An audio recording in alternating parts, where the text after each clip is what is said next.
Just quieten down, baby. Per capita export value. Libraries! Minister, are you embarrassed by your behavior today? There's a lot of bleeding hearts around.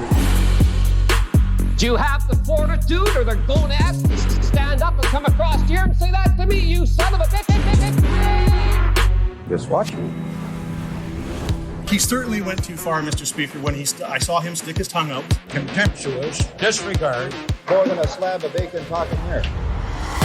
The disappointment you also feel is my responsibility. I lost my temper. What is the nature of your thoughts? The word was F-A-R-T.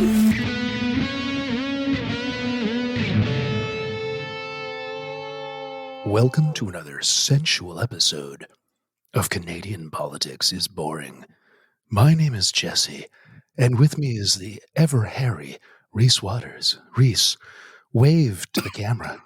It sounds like a sex tape. I'm not gonna. Yeah, cool. Hi, I'm Reese. Welcome to Canadian Politics is Boring. This is Jesse, the Lothario / co-host. What's a Lothario? Isn't it like someone who's like a fox, like a sex person? A sex person. You know, people who are like, yeah, they're all about just having sex and seducing people. People. That's I stole that phrase from Alan Partridge, the classic British TV show. Lothario. Okay. I went on a date once many years ago. With a sex person? With someone, and this is when these were popular, which like you just don't hear about them anymore, but someone who worked as a phone sex worker. Seriously, we talked about that. If we were working from, it was the original working from home. Yeah, she had an amazing voice, and then we went on like one date. We met up for coffee or whatever, and you just kept calling her after. Like the date didn't really go anywhere. This relationship wasn't working in. However, I'm going to call you. That's so funny. Anyway, what's today's sexy episode? Dating stories. I have what? I have the best date. I do have the best dating stories. Yeah, exactly. By best, I mean horrible. It's like, the most entertaining. Yes, not necessarily the most successful in the way that you wanted them to be. I don't know. Maybe you're just not telling me about those. Anyway, I said in the last episode we do something fun and historic, and we do about mind control in Montreal. Oh yeah, that's right. Now I'm going to do that. I'm not going to do that one right this week. I'm going to do a more fun historic one, only because there are aspects. It's very interesting, very funny, but there are also some very shocking aspects of the mind control episode. So I thought I'd just do something a bit more fun this time. Shocking, as in like. Oh, okay. All right. Yeah. So like I'm going to tease that one. We will be covering mind control. But it's going to be depressing or gory or gross, and I'm going to walk away feeling horrible about life. I thought I'd just do one that was a bit more like mind-blowingly fun. All right. And when I say fun, it involves thousands of drunken sailors rioting and destroying a city. I'm down. Yeah. Is this Johnny McDonald's like troop? So John A. and the McDonald's? John A. and the McDonald's is basically a band that goes around committing genocide and drinking. I shouldn't. You caught me off guard, man. I shouldn't be laughing at that, but fuck. John A. and the McDonald's coming to a city near you. The new album by John A. and the McDonald's. All right, tell me 2 Juno Awards. Anyway. This is a local. There's got to be a fucking band. I'm checking John A. and the McDonald's. 0 results on Google for John A. and the McDonald's. Talking about prime ministers with bands, you remember we did the Wafakak episode with Stephen Harper's band. I love it. Yeah, so you remember much, that? I do. Little remember. Stephen Harper at the keyboard. Little Stephen Harper. Little Stevie. Little Stevie Harps. I have on very good information from a friend who I can only talk about on this podcast if I don't reveal who they are. they're not really well known or anything. They're a friend, but they seem to have really good connections and know things. And they told me with 100% kind of conviction that it was true. Okay. That none of those band members are his friend. None of those band members want to be in a band with him or agree with him politically or want to spend any time beyond the time on stage with him. It was all organized by his team to give him something to do.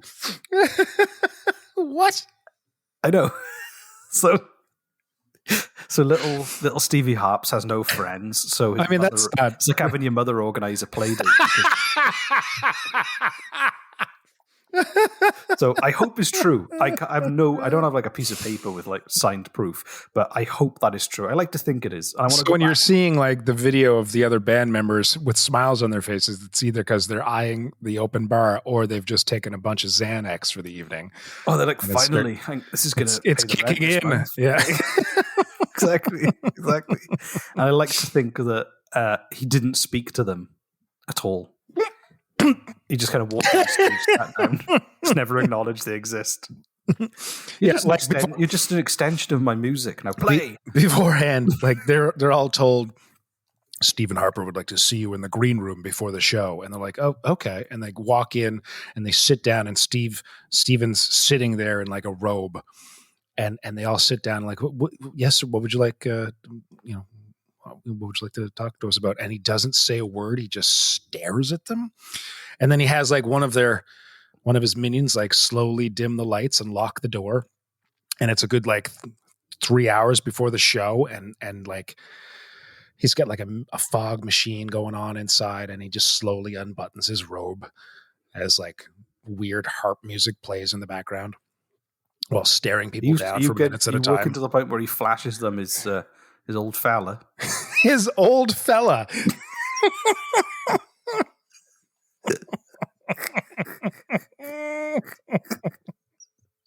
Now, who named that? Was it him, his wife? No, Stephen Harper calls his penis Stevie Harps. Little Stevie Harps. Oh, little Stevie. I like old fella. Old fella. Oh, well, hey there, old fella. Like he's surprised to see him every time he goes for a piss. Still hanging on, are you? Okay. Still there. Anyway, that's so should we talk about the history, the drunken history riot? Yeah, tell me. Yeah. Fill me in. Have you ever heard of a thing called World War II? It's rung a bell. It was a big deal. So I've heard. Yeah, a lot of stuff happened. A lot of people died. So World War II. You always know how to perk up the mood, you know? Yeah, exactly. So VE Day, Victory in Europe. This is known as the Halifax VE Day riots. So this is a local story. And this happened on the 7th of May, 1945. So, okay. You must have seen pictures of VE Day where people are just in the streets partying, and like the iconic New York sailor kissing the woman in the middle of the streets with the party. That sort of thing. I think that's from. Yeah, exactly. So that didn't happen in Halifax. What happened was a massive riot that nearly destroyed the city. So while everyone in New York was kissing and throwing confetti, people in Halifax were having a big fight.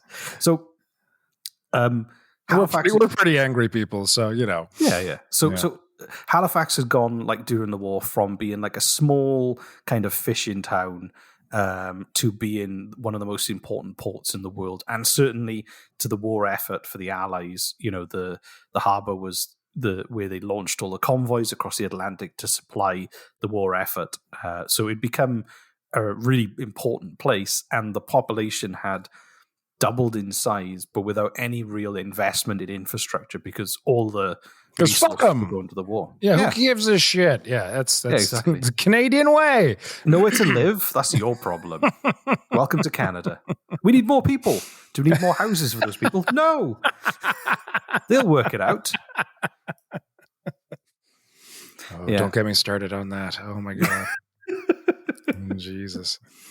Anyway, it's So the issue of having a population double with no infrastructure is that landlords overcharge for shitty accommodation that is both small and unlivable. Mm-hmm. And also, local businesses were overcharging for outsiders. So if you were wearing a uniform, you were definitely not from Halifax, or realistically not from Halifax, because a lot of the men from Halifax were out fighting. So the local barber was like, you were like, "Hey, Sonny, I want to get a haircut," and he'd give you a haircut, and he'd charge you more. What accent was that? A 1940s sailor. That's a very specific accent. Can I hear it again? Sure, I'm gonna go get a haircut. Oh, it's changed to Cagney. Okay, that's I don't know. Is James that Cagney? I don't know. Yeah, you see. There we go. Okay, yeah, that one. That's how everybody spoke in the 40s. So gonna go get a haircut, eh? Now I'm turning into Jimmy Stewart. No, I think I'm gonna step off this boat here and it was go a time of get rapid myself evolution. a haircut. Yeah, It was a type of rapid evolution for the accent of Halifax. Within seconds. Yeah, Yeah, exactly. Every sentence, everyone sounded different. So you had to queue to get into Clarence. a restaurant. You'd had to queue to get often for hours into a. You've been in Canada for how many years now, and you still use the word queue? Queue. Yeah, nobody here uses that. What do you say? Line. We line up. Nah, you We have this on video. I took a couple years ago of us arguing between queue and line. Well, I spent 33 years of my life in the UK. And then you left it. I know, but that doesn't mean I'm going to sell out who giving I the am. middle finger behind you as you went. I'm exporting my weird ways from Wales to Canada. All right. Sorry, fine. I'm never going to say garage. I'm always going to Neither say am I. Garage. We're never going to say garage. That's how people say it. It's garage. I park in my garage. That's I'm definitely not going to say garage or garage. Way cooler. It's garage. I'm going to start a thing. Say garage. Garage. No. Not like it's a sex den. Okay. Yeah, exactly. Come into my garage. So all right. So the queue. There's a queue. There were queues, lineups, whatever you want to call them. This is very akin to the. Anyway, I was going to go somewhere, but I probably shouldn't. Let's keep going. You had to queue up to eat food in a restaurant. You had to queue up to go to watch a movie. You couldn't buy alcohol anywhere because of the kind of very strict alcohol laws. So you had to buy it illegally from moonshiners and bootleggers. We didn't have. Did we have what's it called? No, prohibition. We didn't have prohibition. No, but it's really strict. You can't just at that time it was still very strict for alcohol consumption. And like you what? couldn't fit in all the pubs. What was it? What was it? What were the rules? The rules. What were the rules? What were the rules? What were the rules? What were the rules? What were the rules? I think it was just not easy. Anyway, I didn't look at the research of the drink. Although you tried to Google it real quick, I'm betting. No, right now. I'm doing it now. Locals were pissed off because there was never anything to buy on the shelves because the supply chain was crushed by the war effort, and more people lived there to buy the stuff that was it. Anyway, when the war ended, Halifax wasn't a very friendly place like it is today. Halifax was kind of slightly hostile and slightly on the edge and tired of years of war. Right. As you do. Yeah. War is rubbish, as they say. There's time of saying war is rubbish.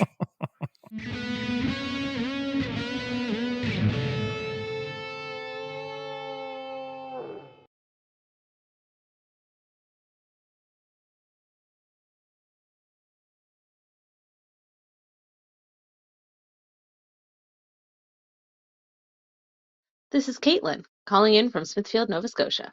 Canadian politics is boring, where folks go to learn about politics and end up leaving more confused than ever. But you might end up with a fun, drunken John A. Macdonald story, so the confusion seems worth it.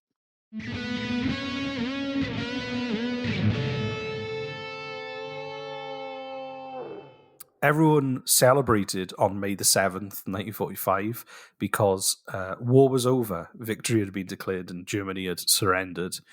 And a wonderful man named Rear Admiral Leonard W. Murray. That's a hell of a name. Yeah, I love Rear Admiral. I love Rear Admiral too. Rear Admiral is a funny thing to say. I don't know what it means. Shall I look up what Rear Admiral means? Just he walks backwards everywhere he goes. Rear Admiral is a senior naval flag officer rank who has back. A juicy rump. A juicy rump, exactly. When they walk, people look. So,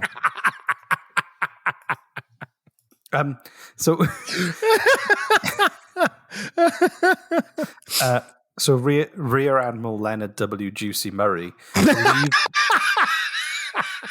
believed his sailors had won the right to celebrate, and even though all of his team, all of his gang said this is a shit idea, it's going to go bad, he let 9,000 of the men go off the ships on shore for the night to party on the agreement that the celebration be joyful without being destructive or distasteful. Okay. So, no karaoke. Right. Tops on, all that. All right. Tasteful celebration. Just sit around and talk about memories and loved ones. That's what we wanted to do. Yeah. No one night stands, nothing. Right. No drinking games, no beer pong. This is the list he gave them. Yeah. Yeah, he had it all. No sitting in a row on the dance floor to oops upside your head. None of that. Anyway. Okay. To oops upside your head. What? Have you ever done that in a nightclub and they put oops upside your head? Everyone sits on the floor in a row and they all do all synchronized dance moves. What the fuck are you talking about? Is that a Welsh thing? I'm thinking this is very much a Welsh thing because I have never once heard of this. I was chuckling at everything you were telling me, and then you said that. I'm like, I must not have heard. And then I must not have heard about this. If you must be a thing. And then I thought even more about like your head on the dance floor in a line. Send us a speak pipe and tell us if you know what the hell I'm talking about. Or even better, send us a video of you doing oops upside the head. I just want to see it. Anyway, so very specific Welsh drunken bar dance. That's I think it's across the UK. But anyway, right. So by midnight, downtown was bursting, and there were roughly 12,000 people that had no place to eat or drink because there were more people than there were things. Facilities? Things. There were things. There are more people than there were things. Exactly. You're so eloquent with your words. Such a wordsmith. Yeah. Anyway, so because they didn't have any bars to go to, they instantly came to the conclusion that let's have a riot. Oh my God! 6 years of war. Let's have a riot. So they set the tram cars on fire. Jesus. They set a paddy wagon on fire. They smashed windows. They looted the liquor stores that were there. Any shops with like supplies, they robbed those too. Holy fuck! Who were these soldiers from? They were from all over the kind of the war effort. Like but like were there? Okay, so they would have been British, variety. Canadian. Yeah, they were just sailors who'd been on a ship. So on Barrington Street, there was so much broken glass in the street that it spilled over the top of the curb. Jesus. And somebody described it as looking like London after the Blitz. I sometimes feel like you're making half of this stuff up because, like, this is insane. And this is in the city where I live. And, like, I've never heard of this. This is, again, not surprising, though. I do keep a low profile and tend to stick my fingers in my ears when someone tries to tell me something interesting. So please continue. Yeah. So what happened then was the next day, everyone was hungover, and the city was hungover, and all the things. And Rear Admiral Juicy Buns.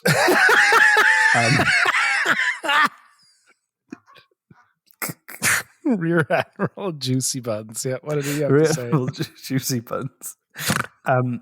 Read the newspaper on May the 8th, and he didn't believe that his honourable, tasteful men would do such a thing, and thought that not that many were actually involved, and it was probably civilians that were rioting, not the sailors. and he didn't ask them to come back on the ship. He let them stay in the city. Okay, as like punishment? No, he was like, no, those aren't my lads. Those are somebody else's. Oh, I see. Instead of taking responsibility and saying, come on board, he's like, keep celebrating. Fake news. They're good boys. That's what he would have said.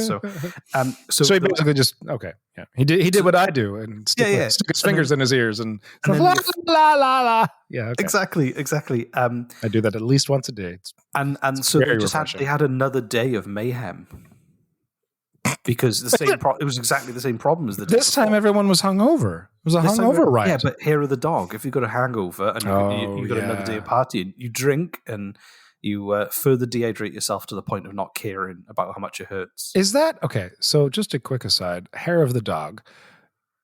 I've heard of this term for years. I've been using it for years. Yet here in Canada, I've met many, many people who've never heard of it. Not only never heard of the term, never heard of doing that as a remedy for a hangover, having another drink. And I'm like, did I get this from somewhere else? Like, is this a UK expression that was brought over? It's definitely a UK expression. So if you I've been using it for as long as I can remember. Yeah. Unless it's used like UK and Maritimes, I don't know. But you used to live in Newfoundland, so maybe it's there because I know there's a lot of British. There's a lot of British terms that I was a teenager. I wasn't drinking, and no. But I've been when I was younger, like a student. I remember doing 4-day drinking binges, and it would be like waking up hungover, and we'd just start drinking again. And it works. It's amazing. It actually works. Again. Yeah, you get drunk again. You just top up the alcohol that was already in your system, right? And I mean, I don't think is a healthy. No, this isn't health advice. This is not health advice. We are not the news. Do not come to us for health advice or any kind of advice. If you want to stay drunk for a few days, it does work. Anyway, it's just putting off a worse and worse hangover, really. But you can do it. That's so it got to the point where Rear Admiral Juicy Buns and the mayor had to drive through the town in a truck with speakers on it, ordering everyone to return home to their homes and barracks. This is day 3? This is day 2, at the end of day 2. At the end of day, okay. They had to impose a curfew on the city. 3 men died. 2 from alcohol poisoning and 1 possible murder. 363 were arrested. See, I wish you knew more. That I don't know. I just I know you research what you do. From someone who knows nothing. No, but no. Yeah, well, no. Okay, let me. Yes, but let me finish my sentence. I wish you were like this. I wish all this information was coming from some well of information in your brain, because you say things like that and I'm like, oh my God, tell me more. I want to know more about and then it's always I don't know, because you're telling me what you've researched, which is fine. If this was my full-time job, I would read a book for every episode and be able to tell you everything. But okay. All right. I have 3 kids and 2 businesses, so it's hard to fit in and maintain a happy lifestyle. So if we can get our patrons to pay us $1 million a month, I'll do all the research you want then. Okay, cool. Right. Yeah. Because I do that. I ask you oh my God, tell me more about the murder. Who got murdered? And I know your answer. I don't get paid enough to care, Jesse. Yeah, right. Exactly. Yeah. So 363 people were arrested. 654 businesses were damaged, and 207 other establishments were looted. 65,000 quarts of liquor, 8,000 cases of beer, and 1,500 cases of wine had been liberated or stolen from the Liquor Commission. Jesus. Well, I mean, it can't. There's no way you can drink that much alcohol and have 2 days of nonstop angry smashing of things. I understand people getting drunk and smashing things angrily, even for a few hours, but 48 hours of nonstop drunking, smashing of things angrily, I don't see it. I think there was a lot of partying happening, a lot of fucking happy partying. Yeah. So $5 million was spent then replacing 2,624 sheets of plate glass in the city. Jesus. And then there was a big inquiry as to what happened, and a year later, Rear Admiral Leonard W. Murray resigned, but luckily he had a second career twerking in person like that. That's not true. I made that one up. That's not historical fact. It's too bad you have to, let our audience know that sort of thing. Yeah, well, you don't know. People. I say cut it out. I say cut you saying that out and just let them decide for themselves. I want at least one person going away telling that. He became a twerker afterwards. So, yeah.